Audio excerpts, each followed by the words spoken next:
I came across a report on European startup exits in 2025, and I think it is worth breaking down because the data doesn't quite fit the negative narrative that we're seeing in the social media, particularly around UK startups. UK is still the undisputed leader with nearly double the number of exits of France and or Germany. So if you are a founder or an investor, that means that the UK ecosystem is still the most liquid market in Europe, despite the macroeconomic noise and the social media sentiment claiming that the UK isn't a good place for startups.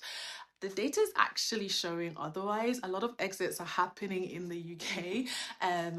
I think it was quite spread out. Actually, London is not just a hub anymore. So London is still the hub, but there are other cities that are emerging. So if you want to start or sell a business in Europe, London is definitely worth, or Europe or UK is definitely somewhere where it's worth examining.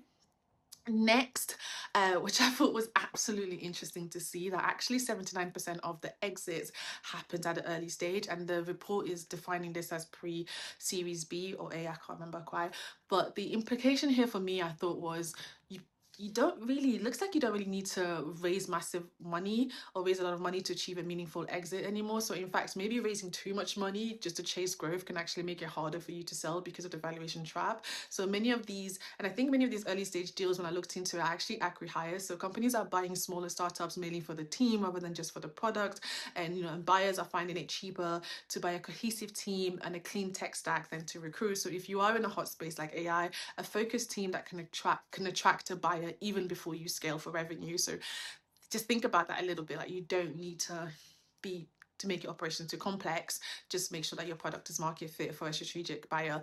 So now let's look at what is actually selling. So we did the report then goes on to mention that B2B SaaS actually leads the pack with 384 exits, followed by fintech and AI exit. And I remember seeing conversations online claiming that SaaS is dead, but this data proves that it's still the dominant category for liquidity. I was actually discussing this with an angel investor, and the reasons is simple. Private equity investors love B2B SaaS for their predictable and recurring revenue and high revenues. So once you have the system up and enterprise contracts locked in, say for 5 years, that revenue is clearly stable. The costs are largely in initial relationship building and integration in the first few years. And but these boring back office platforms that handle accounting or compliance kind of remain extremely valuable assets. So remember, your startup does not need to be kind of rosy or complex. You could just do something very simple as long as it has predictable and recurring revenue. On that note, don't underestimate the strategic buyer. When I started looking into this ecosystem very seriously, I noticed a trend of ex-consultants, people leaving firms like McKinsey to build solutions for their problems that they saw repeatedly in their old jobs. They will build a tool to streamline, a legacy process, for example, knowing that if it works for one bank, it probably works for other banks. So often the exit isn't like a tech giant, it's a firm like Thomas Reuters or just a firm within that market looking to consolidate that efficiency. So simply building a strategic asset that solves a legacy problem is sometimes enough to get acquired. So look at your existing job right now if you are thinking of founding something, like what are the processes that are very complicated that can easily be streamlined with the latest tech. Build a SaaS product around that.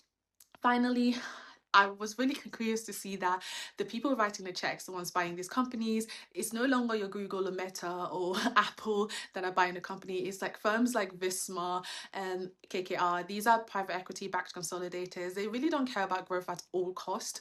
They care about profitability, churn, EBITDA. Interestingly, the number one buyer is actually an Italian firm.